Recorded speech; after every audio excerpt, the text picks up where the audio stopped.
Hello, a warm welcome to you from STT University. I am Arushi Batra from the Faculty of Law. In today's lecture, we will be discussing about evolution of competition law in India. Let us begin with the general meaning of the word competition. It means the activity of striving to win something by defeating others, or the act of being ahead of other in order to achieve the goal. However, in legal parlance, competition refers to the process of rivalry between actors in a marketplace. To understand competition law, it is important to understand the term market. We all know the ordinary meaning of the term market. That is, a place where buying and selling takes place. Forms of market. Broadly, we have 4 forms of market. First is the perfect competition. This is a market structure where there are large number of sellers and buyers. They sell homogeneous products. Here, no one person, no one seller can determine the price. Also, there is free entry and exit from the market. All of the sellers are price takers. An example of perfect competition is agricultural or a stock market. Second, monopoly. This is the market structure where there is only one seller. There is limited consumer choice. The producer can raise the price of the product very high because if a consumer wants to buy that particular product, they have to buy it from that particular one producer. Here, the seller is the price maker. An example for monopoly is the Indian Railways. Third, oligopoly. This is a market structure where there are few sellers and large number of buyers. Example, oil producing firms. Fourth, we have the monopolistic competition. This is a mix of perfect competition and monopoly. Large number of sellers sell differentiated products, that is, products with no close substitutes. Example, restaurant, hotels and pubs. So the question arises, what is the need of competition laws? Competition laws are introduced to regulate the manner in which businesses are conducted in India. The purpose is to create a level playing field with effective competition in the market. The underlying intent for the statute is for businesses to compete on merit and not with the aid of anti-competitive agreements. We will now understand how competition law evolved in India. Architects of independent India were influenced by socialism. That is, there should not be concentration of wealth in the hands of few. Also, the resources should be equally distributed. So in 1964, Government of India appointed Monopolies Inquiry Commission. The purpose of this commission was to investigate the extent of concentration of wealth in private sector and to suggest necessary measures to rectify the same. The Monopolies Inquiry Commission gave its report wherein it highlighted over 85% concentration of economic power in industrial items. It further highlighted that big business homes easily secured industrial licenses as government did not have adequate mechanisms to check it. It was seen that dominant position allowed firms to manipulate the prices. The commission also defined monopoly as the ability to dictate and control the market.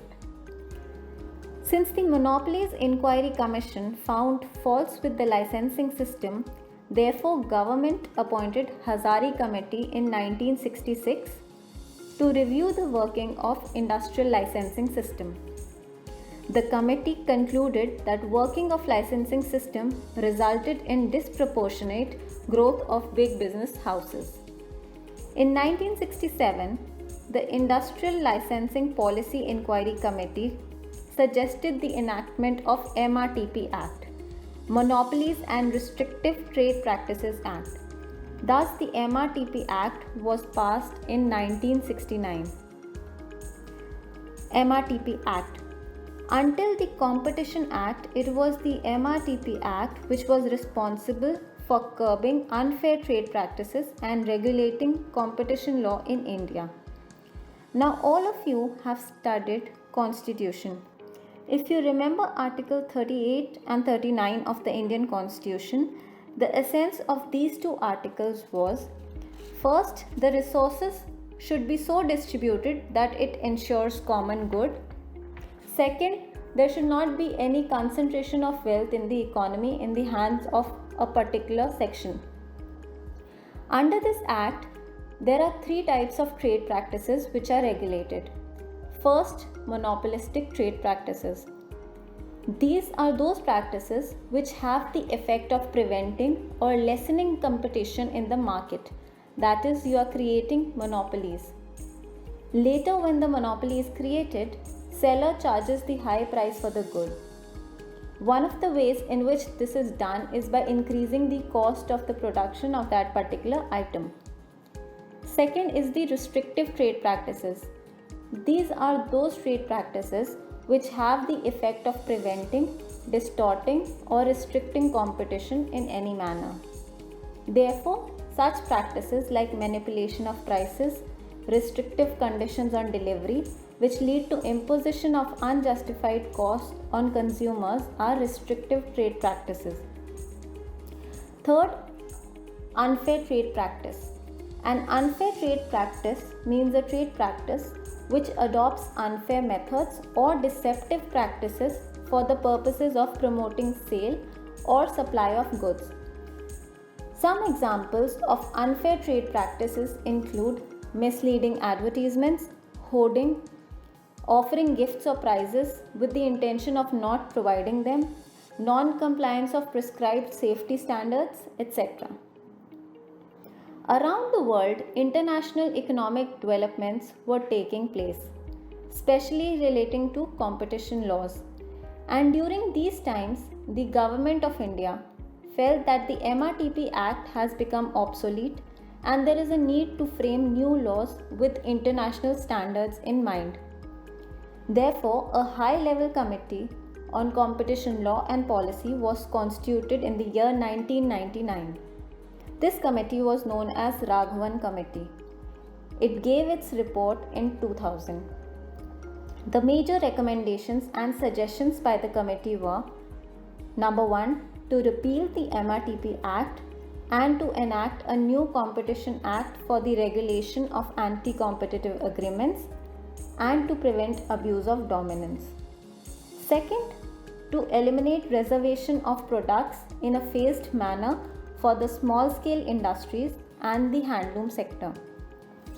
Third, to divest the shares and assets of the government in state monopolies and privatize them.